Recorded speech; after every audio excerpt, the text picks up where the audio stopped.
The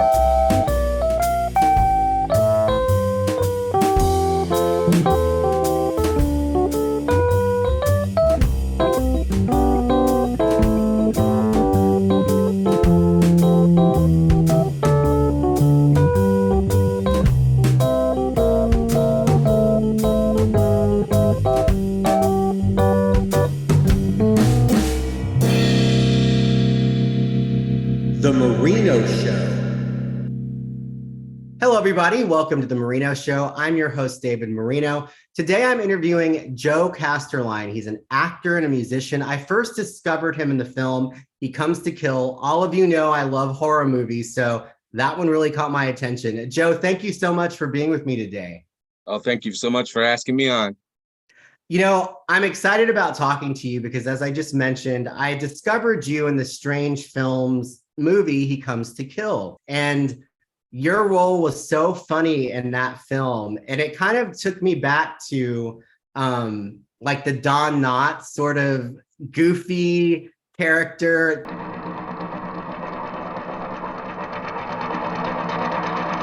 Hey, Chief, I got something I need to tell you. Whoa!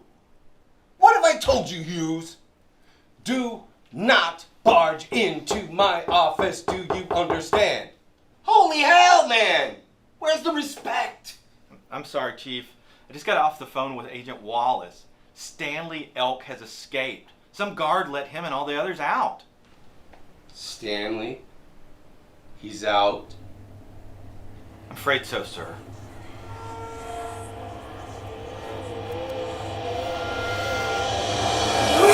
Oh! Yes! That is what I'm talking about, baby! Those are the inspirations that I bring to it, you know, because I grew up watching Don Knotts, of course, one of the big ones, John Ritter on Three's Company. So there was a lot of great guys that I was scoping, Tim Curry, you know, all the way from Rocky Horror and stuff. But the whole journey of the captain there, the police captain, I wasn't supposed to be him. He was supposed to be played by another actor, and I was cast to do another because I said, August, I'd love to jump with you, right? Because they put out a notice. We love working with new people. It's like, I love your stuff. I'd love to jump in with you, August. And then I noticed on the thread that the young man who was going to play the police captain, he had to back out. And August was like, oh, we got to look for somebody. And I immediately went right to the old message, August. That's me, Captain Sanders. That's me. You can cast the other one easier. And we kind of talked about it because, like he said, he had seen a lot of my over the top funny things. Because that's when I have friends in the area that write crazy material, and then they'll all look at each other. Who can we get? Oh, and it usually comes down to Joe. We can get him to do it. So, you know, he said, do you think you could play something? Because the captain actually was a very subdued information giver, right? He basically, his scenes were just taping into the recorder at the office, telling the previous story of Stanley, right? And so August says, yeah, I'll trust you. We can do this. And what we did is, you know how film is, you shoot out of sequence so much. So we shot the death scenes first, which I wasn't supposed to be in either, but another actor fell out. He was like, hey, Joe. And I was like, yes, sir, I'll be there. And he made the mistake of, when we were getting ready to shoot, to say, hey, man, just let it go. Just you can, whatever goes, man, go. And then he's like, action. And we got crazy with it. You know, you feel like I'm holding Stanley's axe, and holy cow, there's a lot of power to this. So we got so crazy with that part that August was like, oh man, I'm going to go back and rewrite to try to match some of that. So then, of course, the infamous opening scene, I'm not condoning anything, of course, but this particular guy takes a little bit more than caffeine to get going in the morning. I know. I was gonna say he's a big cokehead. But it was so funny to me because I feel like, especially in horror films, I love when they bring a little comedy into it. I mean, obviously it's a horror film, and you have the the gory parts, which everybody wants in a horror movie, but your character really was the comic relief for the film. And what I really liked that you brought to that role was that he was the kind of character, at least for me, that yeah, he's shady, he's not like the most ethical, but you still like him. It's like you like to hate him. I don't know. That's kind of what I took away from it. Therein lies the rub, I think, for every villain is, and you see it on TV, of course, like when it's animated, the villain is a little easier to take. But also, one of the worst characters in TV is that old guy on Family Guy, right? He's a pedophile.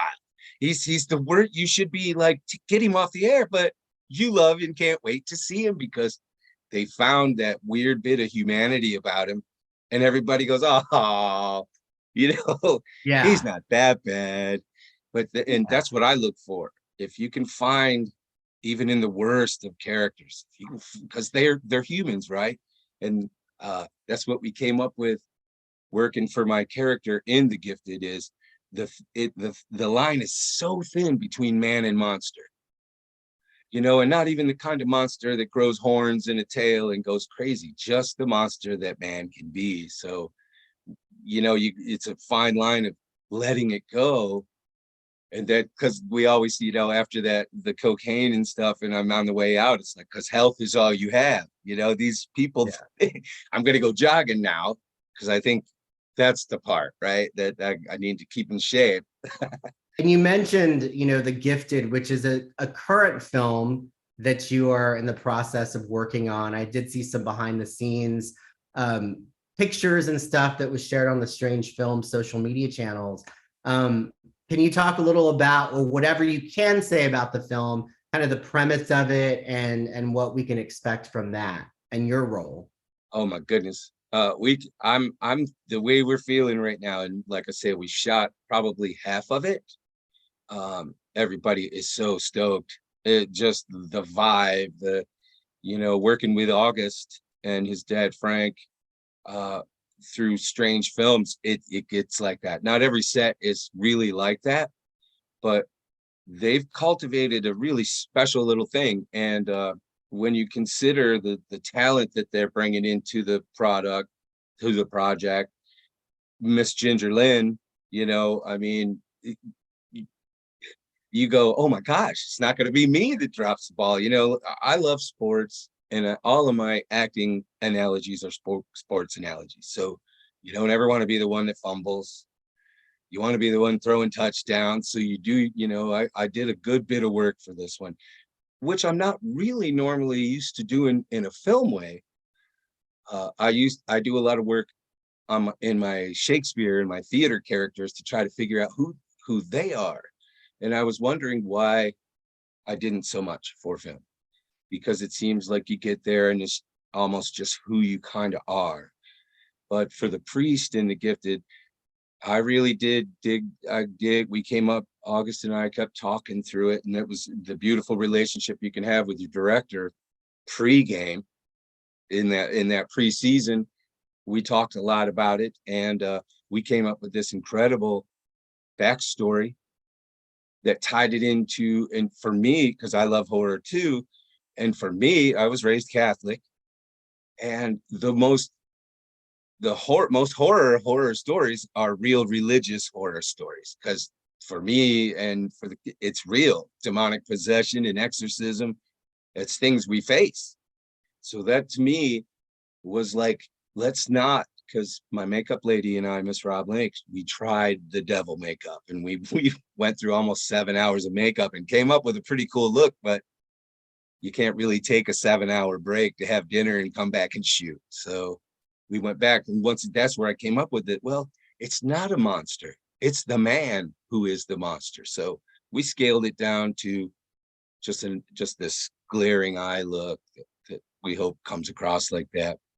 But just working with Miss Ginger and just working with the process, there was a couple other cats, Jordan Fraley, who helped with the character, just going, hey, where your head's at, and then it was such a great environment to bring this forth. So we got to the time where, because Ginger plays a young lady who was bestowed a gift mind manipulation, basically, right? Manipulation. And she can tell people to harm themselves when she gets into sticky situations, which she does.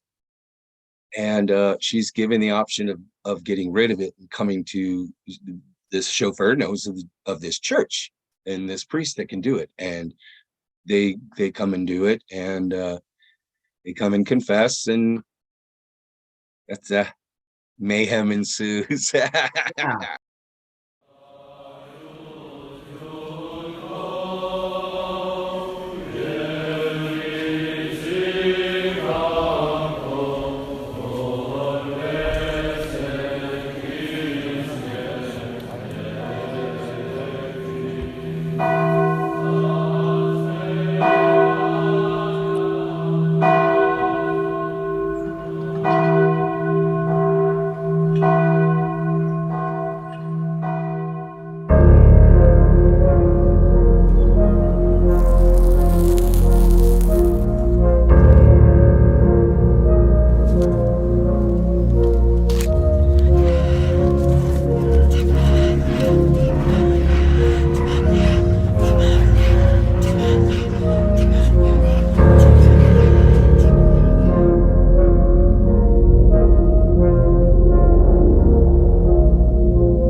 Patience, my child.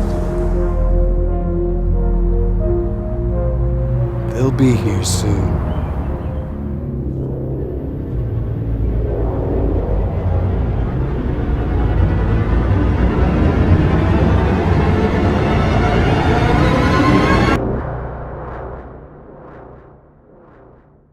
What was it about acting that attracted you to it? Did you always want to act? Were you thinking about it as a kid? When was that moment for you when you said, yeah, I think I want to be in a career that I'm kind of in front of a camera up front and center? Well, I can remember, like, my first play I did was way back in the Cub Scouts, and I think I played a witch that died on the steps. And I remember the way I did it because I was very nervous, as a little kid. And I remember when I went, oh, and fell down, I could hear a couple of laughs. And that registered. Oh, but I really didn't have the confidence. You know what I mean? I auditioned and actually got the lead in the play in my senior year, but I just didn't have the confidence to do it. So I came up with excuses and backed out, and then went into the Marine Corps, and that basically kind of gave me the confidence to say, oh my gosh, anybody can do anything. I don't know what you're afraid about doing. Everybody's out here doing. And I went to school, SUNY Cortland up in upstate New York, theater major. Left there because of all, I wasn't really into the electives and everything. And a friend of ours had gone to Manhattan, and he suggested coming down to audition for the National Shakespeare Conservatory there in Manhattan. And I was like, ooh, yeah. So I went down, luckily got in, and went to the conservatory. And like I say, the confidence just kept growing along with other things. And being in Manhattan, it's a really good cross training, I guess you can do, because there's so many people that are doing little shorts and stuff like that. So you can learn the theater part of it, and you can also have some on the job training doing films, because it is a little different. It's actually a lot of different. I was going to say, so did you spend, a lot of your early time acting in theater? Yeah, predominantly theater. Because film, I'm a little older, and this kind of filming wasn't happening, say, I don't know, maybe 20 years ago even. It's kind of everybody's getting into it, and people are just grabbing it all by the horns and doing whatever they want now. But that wasn't out there quite so much. Like I say, it was if you went into a bigger city. Now here in Knoxville, they have festivals. I mean, it seems, it's not a bad thing that everybody with a camera is trying to make a movie. I think that's pretty groovy. Yeah, especially, I love the indie world because you have a lot, at least to me, I'm not an actor, but from what I see in the films that I like that are independent, there's a lot more freedom. I feel like the actors even have more freedom sometimes with their characters. When it came to actually shifting into film, um, when did that happen and how did that happen? Kind of, I know you still do theater, but why did you make that decision, or how did you make that leap to start doing films? I hate to say it, but it's money. No, I mean, Money. it's honest. I couldn't believe because it's really hard. Theater is one of those dying arts. I think it's so hard for a company to rent a space and build sets and think about paying their actors as they're paying their. I mean, I've tried it, and it's so hard for theater to continually, unless you're doing the big musicals, and you can count, you're guaranteeing yourself a base of people, but not everybody in theater just wants to do that. We had a great theater here in town, the Flying Anvil Theater, and it was kind of their curse was that they wanted to do challenging new plays. And so we were in Atlanta when I first got married. We moved to Atlanta, and that was kind of we got an agent, and I started doing commercials and getting the commercials, and I was just like, really? We're done, and it's going to be that much? I may like this film thing. And of course, it's not like that at all, but you just realize that the paid gigs are way more in film if you can get them. Theater is still, even though, I guess I got to go back to this because you do a lot of films for your friends, right? And everybody has that moment when they say, well, I'm done working for free, right? Because your friends don't have anything and you want them to do that. But I turned that leaf, and I came into this new head about, you're not doing it for free. You're investing, right? You're investing in your friend's film. I'm investing everything I have to help you do that. I'm not doing anything for free. So, it came around to that. And once I started getting into more films, because like I say, it was just the money, just doing a couple commercials, and all of a sudden there's some money in your bank account. That doesn't really happen too much unless you're, a union actor that gets, gigs in the bigger cities. But we got down to Atlanta and we started doing that. Then I started realizing that as theater is so big and wild and wonderful, film isn't. Film goes right on your eyelid. Now don't blink for the next half hour. It gets really specific. So it took a second to start to appreciate that. In film, you're not challenged with reaching the person in the last row like you are in a house if you're doing your live show. And sometimes, and I love doing it outside. So there's no back wall to bounce off. So you're just, whoa, you just got to be really loud. And those early auditions that I'd go on, it would be like if you could imagine like their hair blowing, it'd be like, and they're like, hey, can you bring it down a little bit? And it's like, oh, because in theater, or you're, like you said, you are trying to get the last row, and in film, you can be as intimate as you need to be because it's going to be that way. It's hard to be intimate on the stage because even though you're being intimate, it's got to be, well, you got to say it loud enough for everybody to know. So there's certain secrets that you can't keep. I think you can keep some secrets a little more with film because it's so like focused on something. The camera is, right? Whether you're focused on something else, it seems that you don't have to open yourself up because everybody watches your whole being on stage. In film, they're just maybe catching the side of your face sometimes. there's just there's a subtleness to, like you said, voice play. There's a subtleness to the actual acting, because everything is super huge on stage, because once again, everybody's got to see this gesture. And a lot of times in film, it's like, don't make, why are you making that gesture? I don't know. It seems like I gotta get, well, quit measuring watermelon. Quit measuring. We don't do that. For you, I don't know, maybe growing up or even older, was there a certain genre you were attracted to, or was there anyone in the film industry, whether it be a director, you've mentioned some actors that you were inspired by, but what other inspirations have you kind of had along your road? And it could even be a teacher. Is there somebody that's really inspired you to keep going? Yeah.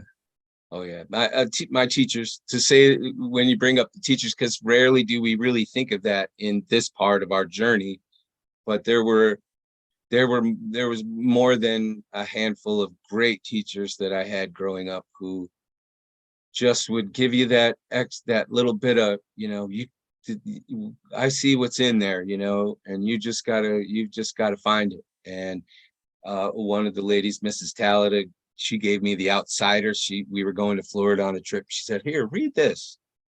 And it's just when they see it, and they kind of take you outside of what your parents are already saying, because you're never going to believe your parents.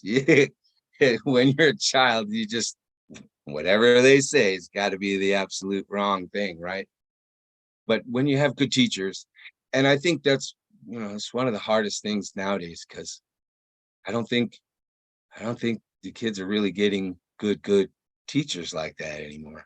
And that's where it starts. That's where you start believing in yourself, because somebody outside of your parents says these things to you. That's what a good teacher can do. And that goes all the way through, like my mentor at college, Dr. Palmer, Dr. James Palmer. He was the Shakespeare guru. He just got this love of Shakespeare in all of us. We had a Shakespeare for Young audience tour that we'd go home for Christmas quick and come back up and rehearse the tour, and then go out before school started back up and hit high schools and things. And it's really hard to find some of that glory in a high school gym at 7:30, 8 o'clock in the morning. But you do, you know what I mean? That just keeps driving, man. I got it. Where now what? Now what? And that's kind of the way I love it. Now, age is running against me, because I just want to keep doing it. And I just want to keep, just chewing into roles. And I would like to, like this one, what you'll see in The Gifted is a way more focused. And of course, playing all the crazies, if maybe someday I can play Jack Nicholson. Yeah, because I think he's one of the best at that. I love him. I did the play One Flew Over the Cuckoo's Nest, and I played his part. Yeah, I played McMurtry, and this young lady came up to me after the play, and she said, "My husband and I watch that movie all the time, and we can't wait for him to get fried. We cried when they took you," and that's because I found a humanity in there. Jack played it up and was just a nutball. Then you're going, "Oh my gosh, yeah, you're the one who should be in there." But when you find that little bit of humanity, and then when you got to go at the end, everybody goes, "Oh no, not him." And isn't it crazy? Isn't it interesting how just your interpretation of a character can completely change the way the audience feels about them? Yeah. Even if they've seen it. Yeah, even if they've seen it 100 million times. That's what I took away from that, was like, because of his and my interpret was to question these guys. Why are you here? What's wrong? What is crazy? Those types of things that play is really asking. I know in the movies you kind of see, that's once again the basis of Sanders and He Comes to Kill, was when August popped the cap off that bottle and said, "Let it go. Here's your sports. If you're gonna let me go up to the batting box, I'm gonna swing my butt off. I may strike out, but I'm gonna swing for it. I'm gonna go." I like to ask this question. What would you tell someone, a young person that's maybe watching this, or even someone older, that they have a passion for acting. Maybe they haven't done it. They, like you said earlier, you at first it was hard for you to kind of to get out there. What would your advice be to somebody who is really wants to do it, but they maybe haven't found the courage yet to explore? I would say find a production and don't shoot for top tier roles. Ease yourself in if you're worried about the confidence, because the more I think you take part in the rehearsals, the more it breaks down that because everybody, see, that's what a lot of those exercises are built to get rid of that self-doubty thing and just communicate with other actors. You're listening and you're responding. That's basically all acting is. Whoever said it, am I listening? And then I respond accordingly. And a lot of times, like for me, it was the confidence. I got a great chance as a senior, and that would have led to all the great things being a lead in the senior, your senior play. It would have just fast forwarded a lot of that stuff. And I think maybe a little of that was scary, so I think confidence is somehow you got to find the confidence. And I think maybe just helping out a theater to see how things work, and then see how easy it is for some of the folks to ease in and out of what they're doing. But first and foremost, if it's something you want to do, I have a friend of mine who's turned a new leaf, and he's a DJ now, and he creates his own music, and it's a religion to him, and it's great to see. And that's kind of what you have to think of.